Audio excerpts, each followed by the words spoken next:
Hello friends, मैं विनोद बंसल और आज मैं आपसे शेयर करूंगा कि स्टॉक मार्केट में कैसे आपको स्टॉक को सेल करना है। हम सभी लोग जानते हैं कि बाय करने में इतना डिफ़िकल्टी नहीं है, बट जब आप स्टॉक को सेल करना चाहते हैं तो वो बड़ा डिफ़िकल्ट है, बड़ा क्रिटिकल डिसीजन है और जनरली इन्वेस्टर या ट्रेडर ये डिसीजन नहीं ले पाते। तो आज हम डिस्कस करेंगे why, how and when to sell stocks. ये बड़ा इम्पोर्टेंट है कि जब आपने कोई स्टॉक खरीदा या कोई भी एसेट क्लास खरीदी, उसके बाद उसको कब बेचा जाए। ये कम्प्लीटली सिस्टमेटिक भी है। अगर आप इसको ठीक से, जैसे मैं आपको एक्सप्लेन करूँगा, तो you would be able to learn better कि आपको कब वो स्टॉक को बेचना है। बट ये डिफ़िकल्ट डिसीजन होते हुए भी अगर आप इसको सिस्टमेटिकली करेंगे तो आप ये काम आसानी से कर पाएंगे। स्टॉक को बेचने के कुछ रीजंस हैं जो मैं आपको सबसे पहले बताऊंगा कि स्टॉक बेचना ही क्यों चाहिए। जब हम शेयर्स खरीदते हैं, अपना पोर्टफोलियो बनाते हैं, तो एक 10 से 15 कंपनी या 20 कंपनीज़ का आपका पोर्टफोलियो बन जाता है। उसके बाद आपको वो कब शेयर्स बेचने चाहिए, कब प्रॉफिट बुक करना चाहिए और उसकी क्या वजह है, तो क्या क्या रीजंस है वो मैं आपको एक्सप्लेन करता हूँ। देखिए, इम्पोर्टेंट क्या है, जब आप शेयर खरीद लेते हैं तो आपको time to time profit book करना इम्पोर्टेंट है। अगर आप प्रॉफिट बुक नहीं आप करेंगे एक रिजनेबल रिटर्न के बाद, तो कई बार कंपनीज़ के, क्योंकि आजकल इतनी डिसरप्शन है कि अगर आप प्रॉफिट बुक नहीं करते और कुछ टाइम के बाद कोई नई कंपनी या नई इंडस्ट्री से सेम इंडस्ट्री से कोई और कंपनी आ जाती है, तो उस कंपनी के मार्जिन हिट होते हैं और आपके कंपनी का शेयर डाउन हो सकता है। So time to time profit book करना बहुत इम्पोर्टेंट है। और किसी नॉलेजेबल पर्सन ने कहा है, वॉरेन बफेट ने कहा है, in fact no one goes broke booking profit. तो इस वजह से ही, क्योंकि आपको time to time profit book करना है, तो आपको स्टॉक को सेल करना है। सेकंड रीज़न है कि जब आप शेयर्स खरीदते हैं तो आप पूरा एनालिसिस करते हैं, फंडामेंटल रिसर्च करते हैं, चार्ट्स देखते हैं और किसी न किसी एनालिस्ट से आप सलाह भी लेते हैं और अल्टीमेटली आप इन्वेस्ट कर देते हैं। लेकिन हो सकता है कि आफ्टर सम टाइम, 1-2 साल के बाद या 6 मंथ्स के बाद, आपको लगे कि आपने किसी पर्टिकुलर पॉइंट को छोड़ दिया या उसको आपने गलत ढंग से रीड कर लिया और आपने डिसीजन गलत लिया और आपने जो इन्वेस्टमेंट की वो सही नहीं थी, तो आपका जो इन्वेस्टमेंट हाइपोथेसिस है वही रॉन्ग था। तो जब आपको पता चला कि आपने गलती की है, तो आपको वो स्टॉक उसी टाइम बेच देना चाहिए। बिकॉज जनरली लोग एक मिस्टेक तो ये कर देते हैं कि वो उनका जो इन्वेस्टमेंट डिसीजन था वो गलत कंपनी में हुआ, गलत इन्वेस्टमेंट हुआ, बट ये पता होने के बाद भी कि उन्होंने इन्वेस्टमेंट गलत की है, वो उसके बाद उसको सेल नहीं करते। तो सेकंड मिस्टेक ना करें। अगर आपको अपने इन्वेस्टमेंट जो आपने की थी वो आपको पता है कि वो इन्वेस्टमेंट सही नहीं है, तो you should sell the stock. Second point ये है कि आज की डेट में टेक्नोलॉजी की वजह से इतनी ज़्यादा डिसरप्शन है कि आप कोई भी कंपनी का शेयर आप आज खरीदते हैं, तो डिसरप्शन की वजह से आज वो कंपनी अच्छी हो सकती है, but may be after 6 months और after 1 year that company may go down because of some big competition from the industry and companies. So आपको टाइम टू टाइम एक एनालिसिस करना है कि कंपनी किस एनवायरनमेंट में काम कर रही है और कोई डिसरप्शन की वजह से उसके मार्जिन्स तो हिट नहीं कर रहे हैं और कंपनी का जो फ्यूचर है वो अब ब्राइट है या नहीं है। सो इन्वेस्टमेंट की जो हाइपोथेसिस है वो आपके फेल्ड हाइपोथेसिस हो सकती हैं या एनवायरनमेंट चेंज हो सकता है, तो भी आपको स्टॉक को सेल करना है। तीसरा पॉइंट है वैल्यूएशन। कई बार हमने देखा है कि वैल्यूएशन स्टॉक्स की काफ़ी हाई हो जाती हैं। Price earning ratio, valuation is price earning ratio. So time to time, जैसे आज आपने देख रहे हैं कि आज की डेट में बुल रन है और बहुत सारी कंपनीज़ का वैल्यूएशन हाई हो गया है, तो प्राइस अर्निंग रेशो आपको कंपेयर करनी पड़ेगी कंपनी के पिछले 5 से 10 साल की अपनी प्राइस अर्निंग रेशो के साथ, या फिर जो पीयर ग्रुप है, पीयर कंपनीज है इंडस्ट्री में, उनकी प्राइस अर्निंग रेशो के साथ आपको कंपैरिजन करना पड़ेगा अपने स्टॉक की पीई के साथ। सो आपको देखना है कि आपका जो स्टॉक है, जो आपके पास शेयर है, वो इतना हाई प्राइस्ड या ओवर वैल्यूड तो नहीं हो गया है जो आपको लगता है कि आपके जो स्टॉक के प्राइस है या प्राइस अर्निंग रेशो है वो काफ़ी हाई है as compare to other companies in the same industry. And fourth point है रीबैलेंसिंग ऑफ योर पोर्टफोलियो। देखिए, रीबैलेंसिंग करना, डाइवर्सिफिकेशन करना और एसेट एलोकेशन करना इज़ मोस्ट इम्पोर्टेंट। जब आप शेयर खरीदते हैं तो ज़रूरी नहीं है कि आप शेयर्स ही खरीदें, आप शेयर भी खरीदते हैं, आप डायरेक्ट इक्विटी में लगाते हैं पैसा, म्यूचुअल फंड में लगाते हैं, आप एंडोमेंट पॉलिसीज़ हैं उनमें पैसा लगाते हैं, या फिर आप लैंड खरीदते हैं, गोल्ड खरीदते हैं, कोई भी अदर एसेट आप खरीद सकते हैं, रीट्स खरीद सकते हैं। तो एक आपको एसेट एलोकेशन आपको करना पड़ेगा, एक पाई चार्ट आपको बनाना पड़ेगा। सो जब आप बनाते हैं तो उसमें इक्विटी को कितना वेटेज देना है, ये कहा जाता है कि आपकी जितनी कम एज है तो उसमें आप इक्विटी ज़्यादा लगाइए, इक्विटी में आपका एक्सपोजर ज़्यादा होना चाहिए, और एज ज़्यादा है तो आपका इक्विटी में एक्सपोजर कम होना चाहिए। लेकिन होता क्या है कि फॉर एग्जांपल, मैं एक आपको एग्जांपल से आपको बताता हूँ कि अगर आपने पाई चार्ट बनाया और आपने इक्विटी में 50% का एक्सपोजर रखा एंड 3 साल के बाद आपने देखा कि आपका जो स्टॉक मार्केट है बूम कर गया और आपका जो इक्विटी में एक्सपोजर है उसकी वैल्यू बढ़ के 70% हो गई और बाकी जो एसेट्स है उसकी 30% रह गई। बिकॉज आप एसेट एलोकेशन में बिलीव करते हैं तो आपको इक्विटी की वैल्यूएशन ज़्यादा है, क्योंकि तो इक्विटी को थोड़ा सेल करना पड़ेगा और रीबैलेंस करना पड़ेगा अपने पोर्टफोलियो को, और आपको बाकी एसेट्स में एक्सपोजर आपको बढ़ाना पड़ेगा। तो आपको टाइम टू टाइम रीबैलेंसिंग करनी पड़ती है। तो ये भी एक वजह है जिसकी वजह से आपको स्टॉक्स बेचने चाहिए time to time, after checking, after analyzing your portfolio.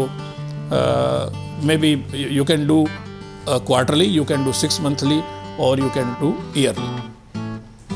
तो ये हमने देखे कि भाई कुछ रीजंस है, कुछ वजह है जिसकी वजह से आपको स्टॉक्स को बेचना चाहिए। अब हम देखेंगे कि स्टॉक्स को कैसे बेचना चाहिए और कब बेचना चाहिए। ये 4 पॉइंट्स हैं जिसको मैं आपके सामने एक्सप्लेन करता हूँ, बड़े इंपॉर्टेंट हैं। आप इसका एक फ़ोटो भी ले सकते हैं इसको बाद में चेक करने के लिए। देखिए, स्टॉक मार्केट में जब आपने अपना पोर्टफोलियो बनाया और आपने ये रीजंस भी ढूंढ लिए कि आपको क्यों बेचना है, सो अब हम देखेंगे कि बेसिक टैक्टिक्स क्या हैं, कौन से स्टेप्स हैं, कैसे हम स्टॉक्स को अब बेचें और कब बेचें। तो बेसिक टैक्टिक्स हम फॉलो करेंगे selling stocks, for selling stocks. कभी भी आपको स्टॉक्स को इकट्ठा नहीं बेचना है। अगर आपके पास पोर्टफोलियो है तो उस पोर्टफोलियो में जब भी आपने देख लिया कि इस स्टॉक से आप एग्जिट करना चाहते हैं तो आपको वो स्टॉक थोड़ा थोड़ा बेचना है। तो इन्वेस्टमेंट करते टाइम भी आप किसी स्टॉक में आप बुलिश हैं तो आपको इन्वेस्ट करना है, तो आप उसमें थोड़ा थोड़ा खरीदिए और थोड़ा थोड़ा बेचिए। तो ये टर्म है, एक बहुत बड़े इन्वेस्टर ने जो बॉम्बे के हैं उन्होंने कभी कहा कि थोड़ा थोड़ा लो और थोड़ा थोड़ा दो। मतलब बॉम्बे के लोग ऐसी लैंग्वेज में बोलते हैं, तो मैंने आपसे शेयर किया। तो कभी भी स्टॉक आपको इकट्ठा नहीं खरीदना और इकट्ठा बेचना नहीं है, आप थोड़ी थोड़ी एक्युमुलेट करिए।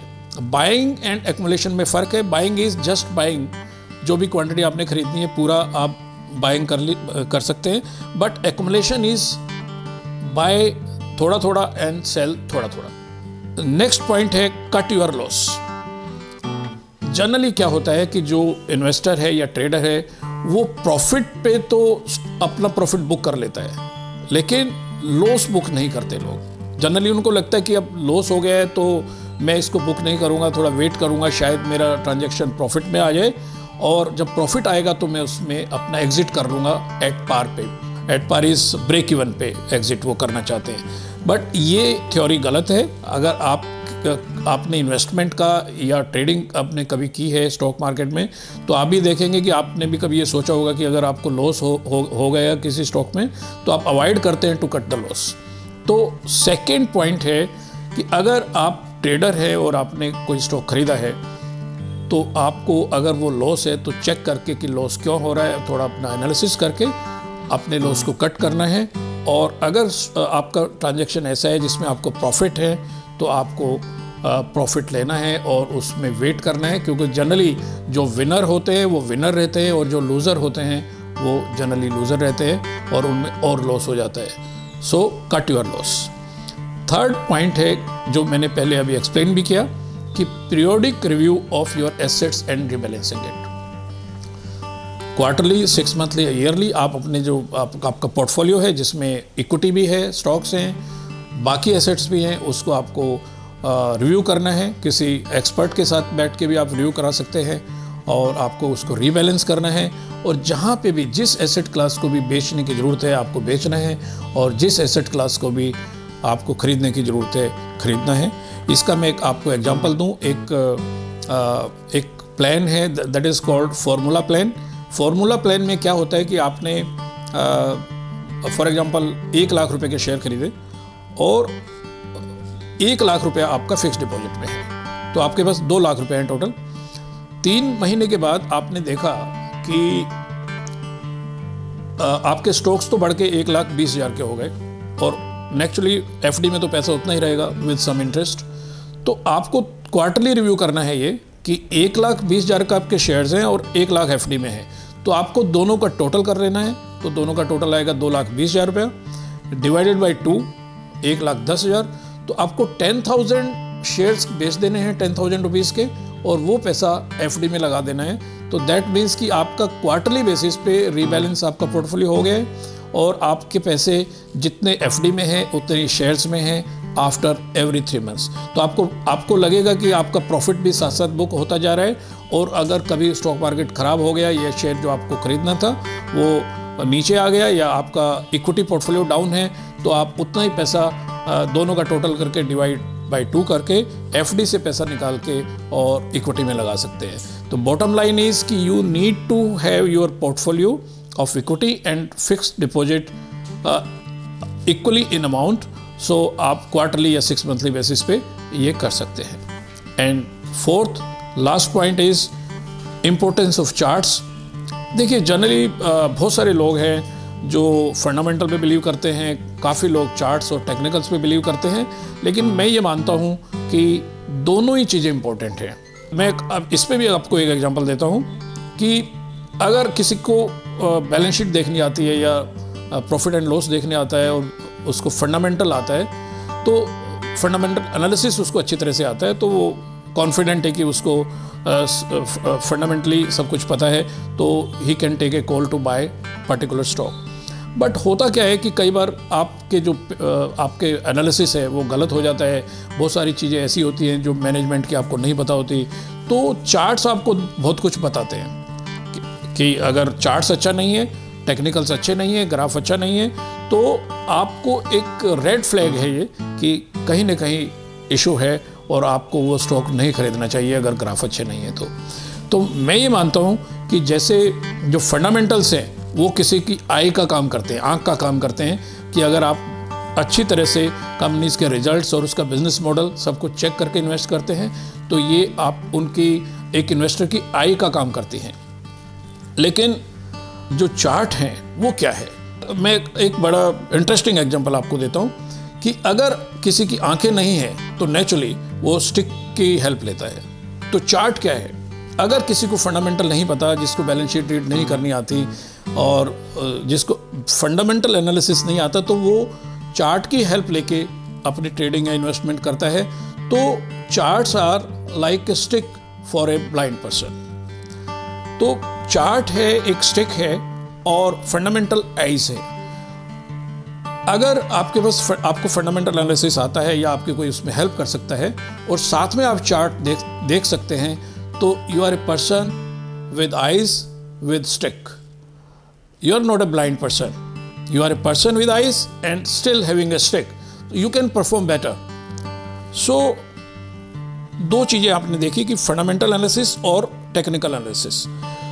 सो चार्ट की इंपॉर्टेंस उतनी है जितनी फंडामेंटल एनालिसिस की है, और आप इसके बेसिस पे भी आप अपना डिसीजन ले सकते हैं कि अगर कोई स्टॉक 50 दिन की मूविंग एवरेज से नीचे है, अगर आप ट्रेडिंग कर रहे हैं तो आपको उससे एग्जिट हो जाना चाहिए, और अगर कोई स्टॉक 200 डेज की मूविंग एवरेज से नीचे है तो वो आप उसमें से एग्जिट करें।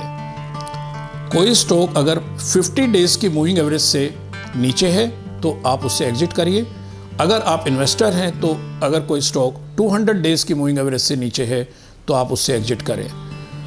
तो उससे आपको एक बेनिफिट होगा कि अगर कंपनी के फंडामेंटल अच्छे भी हों, लेकिन अगर चार्ट्स उसमें सिग्नल नहीं दे रहा कि वो स्टॉक अगर चार्ट पे पुअर है तो आप उसमें से एग्जिट कर सकते हैं।